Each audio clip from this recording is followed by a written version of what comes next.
Um piloto de um caça dos Estados Unidos relatou ter visto drones do Irã operando de forma que nunca antes tinha sido reportada dessa forma. O militar que se ejetou da aeronave revelou que a movimentação desses drones se assemelhava à de uma água-viva, o que indicaria um grande avanço das capacidades de Teherã. Diego Pavão, então esse piloto que se ejetou da aeronave foi o primeiro a relatar isso? Exato, a gente já sabia que o Irã usava os drones naquela forma de enxame, né? Colocava ali dezenas de drones ao mesmo tempo no ar. Isso era uma tática conhecida dos iranianos porque isso sobrecarrega os sistemas de monitoramento de radar para neutralizar esses drones. Só que agora a gente tem esse relato inédito e exclusivo ao qual a CNN teve acesso, que fala que esse piloto, quando se ejetou, logo antes de se ejetar dessa aeronave, num ataque ali que teve no Oriente Médio, ele conseguiu ver esses drones operando com essa forma de água-viva. O que é isso exatamente? Imagina uma água-viva no mar, nadando no mar. Elisa, a água-viva ela pulsa, ela se contrai, ela se espalha, ela se adapta aquele ambiente. E esses drones, segundo esse relato, fazem a mesma coisa. Eles conseguem se retrair, se espalhar no momento que eles precisam fazer isso. Só que isso acontece por alguns motivos que são esses que estão aqui na tela, por causa dessas habilidades, desse enxame de drones do Irã. A primeira é a coordenação de dados em rede. Então a gente tem os drones operando sozinhos entre eles. Eles tomam as decisões no ar de forma autônoma e conseguem repassar isso em uma forma de rede para os outros drones que acompanham ele. É por isso que a gente tem esses drones operando de forma tão, vamos dizer assim, adaptável ao ambiente. Então, se um ali cai, se eles são perdidos, eles conseguem se reagrupar, tudo de forma autônoma. E aí a gente tem o uso da inteligência artificial para isso, que é algo que tem crescido no meio militar. Então a gente não tem mais alguém tomando as decisões em solo, um humano controlando esses drones em solo. A gente tem até uma pré-programação desses drones antes de serem colocados no ar, mas a partir do momento que eles estão no ar, eles conseguem operar sozinho. Só que isso aqui, Elisa, é muito polêmico, tá?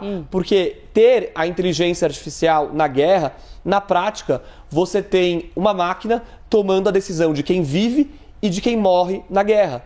E isso é muito polêmico pelo direito internacional. Então, a gente sabe que a IA comete erros. Se a IA, por exemplo, decide atacar um avião civil, achando que é um avião militar, por exemplo, quem se responsabiliza por isso? A IA remove o fator humano na questão de tomada de decisões numa guerra, e isso é muito complicado para se responsabilizar alguém por um erro durante um conflito. E aí a gente tem uma outra característica, que é o rastro de calor reduzido.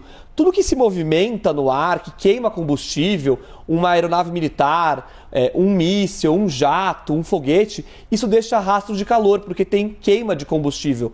Em relação aos drones, a gente não tem queima de calor ou uma queima de combustível muito reduzida. Não tem rastro de calor. Ou seja, aqueles sistemas de defesa que usam calor para se guiar e atingir o alvo, eles deixam de funcionar. E é por isso que está se adaptando muito esses sistemas de defesa aérea, justamente para conter essa ameaça dos drones. E a gente tem essa formação água-viva, como eu falei, eles se adaptam, se contraem, fluem no ambiente de uma forma muito natural, muito orgânica, e isso também é muito novo no contexto militar. Impressionante isso, Diego. Nunca tinham relatado algo parecido. Exato. Se sabia que isso poderia acontecer, até porque existem drones, por exemplo, daqueles shows de luzes, esses drones fazem essa formação de água-viva, mas aquilo é para um contexto civil, não é para guerra, aquilo é para entretenimento. Artístico. Exatamente. Né? Nunca tinha se entendido que isso poderia, claro que se entendia, mas nunca tinha sido visto assim de uma forma tão concreta, segundo esse relato, que eles poderiam fazer isso também num contexto militar, e isso também muda o desafio para conter esses drones. E por último, Elisa, é o baixo custo, é a tal da expressão que a gente já falou aqui, é a guerra assimétrica. Quer dizer, a gente tem países investindo milhões e milhões de dólares em armamentos super potentes, mas a gente tem esses drones custando ali milhares de dólares, o que no contexto militar é algo muito barato. Ou seja, você consegue construir um arsenal poderoso com pouco recurso, e é isso que o Irã tem feito e fez nessa guerra do Oriente Médio. As atualizações sobre o Oriente Médio e o conflito você confere no decorrer da nossa programação, tá? Diego Pavão, nosso editor de assuntos internacionais, trazendo então um conteúdo exclusivo aqui para você que nos acompanha ao vivo. Diego, muito obrigada. Obrigado, Elisa. Até mais.